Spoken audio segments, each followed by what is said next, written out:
Oh yes, Jordan Peele has plenty of reason to celebrate. Us opened this weekend at $70 million plus, making it the highest grossing debut for an original horror film and the third highest debut for a horror film period, just falling behind It and Halloween. And I'm personally happy to see an original piece of work do well at the box office because, it's great to see remakes, but it's good to know that this generation and the generations to come will be able to see some original out the box type of work, and Jordan Peele is definitely delivering with that. Us is definitely a winner. It was a masterful piece of art filled with allegory, metaphors, plenty of symbolism, biblical references, political statements, social statements, on and on and on, even some self-help situations there. And we'll talk about it here shortly.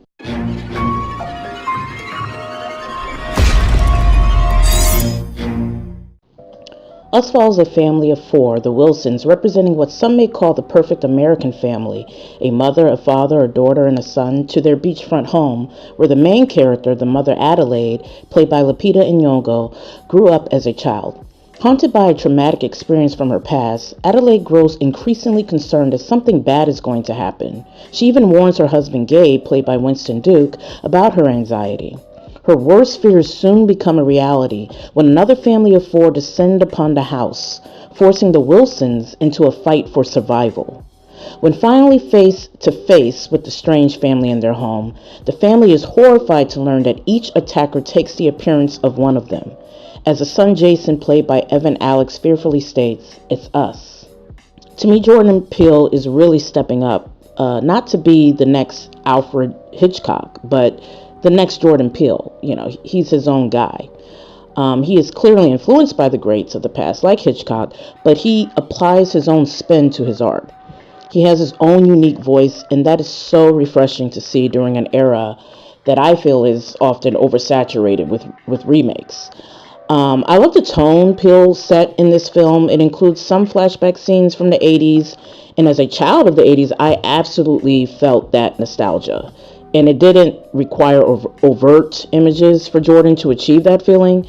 It was cool just to see, just simple props like the Michael Jackson Thriller t-shirt or the Hands Across America commercial, along with the Santa Cruz Beach commercial. Which, included kind of Jane Fonda-like type models on the beach, and the variety of VHS tapes, including Chud, The Goonies, Nightmare on Elm Street on the bookshelf, was enough to allow me to mentally time travel as I was viewing this film.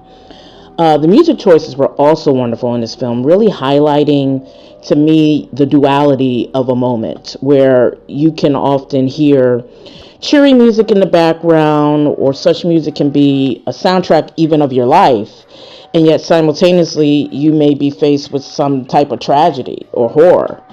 Perfect example is the use of NWA's F the Police. Like, the music is upbeat, but the message of the song speaks on the ills of the urban community, the brutality that they face from the police. The use in the film matches, to me, just that duality.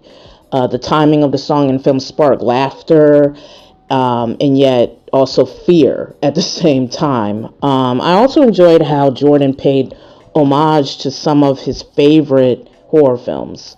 The beach sequence was quite reminiscent of Spielberg's Jaws, particularly when Adelaide thought Jason was missing. And some of the home invasion moments reminded me of Michael Jackson's Thriller. When the zombies were trying to go after his girlfriend, they were breaking windows, climbing up walls, or, coming from the underground. And lastly, the abstract vibe of the various bunnies throughout the movie reminded me of Hitchcock's The Birds, which incidentally was one of the films that Jordan wanted Lupita to view, just so that she understood his language when it came to horror, or when it came to producing this film. So, and there was obviously also a lot of influence from The Shining in this film. particularly when you look at the Tylers and the twins, their twin daughters. Certain movements that they made were reminiscent of The Shining, and there were a lot of references to The Shining in this film. And the choreography in the film was wonderful. I wonder if he hired a dancer. I would think so, because there was a sequence where a girl was dancing. So I'm assuming he hired a choreographer. But even during the fight scenes, that was great choreography as well. And the acting was absolutely superb in this film across the board. The fact that each main character had to play two versions of themselves had to be quite a challenge. Winston Duke did a great job of playing the jovial all-American dad, Gabriel.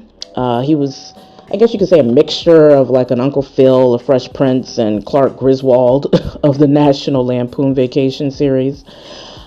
His shadow, Abraham, however, was a complete contrast, much darker, and you might even argue perhaps more masculine and not really here for all the jokes like Gabriel. The two kids were great as well. The daughter Zora, played by Shahadi Wright Joseph, I felt stood out when she showed how during survival mode as Zora, despite being a generally well-behaved teenager who grew up likely, far away from violence, or not really witnessing that, there was still a dark side in her that kind of exhibited a thrill, if you will, when it came to just needing to survive. And, you can watch the film and perhaps see that, but I felt the actress really, just the subtlety of that, that was quite a highlight for her. Just how her character is fighting to pretty much maintain a certain privilege. Evan Alex, I felt, stood out best with the looks that he would give. He wouldn't say much, but the looks he gave, particularly his mother, to me said a lot about the mother's story. And when you see the film, you'll get an idea of that. I also enjoyed the jovial vibe the Tyler family brought. The parents of the Tylers were played by Elizabeth Moss and Tim Heidecker. To me, they felt like a twisted version of the Griswolds. Despite their money and fun-loving vibe on the surface, particularly with their friends, but underneath that, there was a lot of strain in their marriage. They didn't really like each other as a married couple. There was alcoholism, arguably. There was a lot of vanity. Just so, again, Jordan showing another great example of how there's just duality, whether it be as an individual or even as a group, whether it be as a family, as a country. There's always duality, and he really did a great job of showcasing that in this film. And of course, Lupita Nyong'o shined the most in this film. The dark places she had to go with both her characters, Adelaide and her shadow self, Red. Wow. It was quite complex. Playing both had to be both emotionally and physically taxing. I believe she even said that. It was a lot to prepare for both characters. She definitely deserves an Oscar nomination. I know it's early, we're only in March of 2019. Oscars aren't until next year, but she better get a nomination in my book. She brought out a variety of emotions from the audience.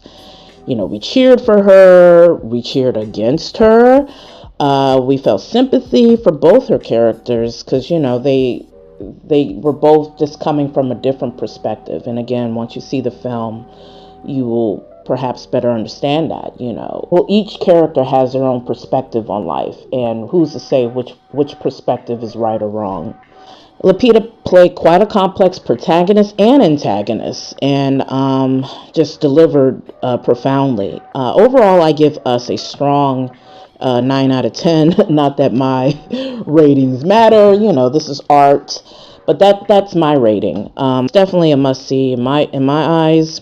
That likely requires a rewatch for you to get all of the various Easter eggs. And I don't even think just a second rewatch. You may need to see this movie about 5 times. If you like this review, be sure to hit the thumbs up button below. Subscribe to my channel to stay updated. Look for the spoiler review of Us Next, where I discuss a little bit more in depth my thoughts on what us means to me on a spiritual level, on a social level, and on a political level. Because, wow.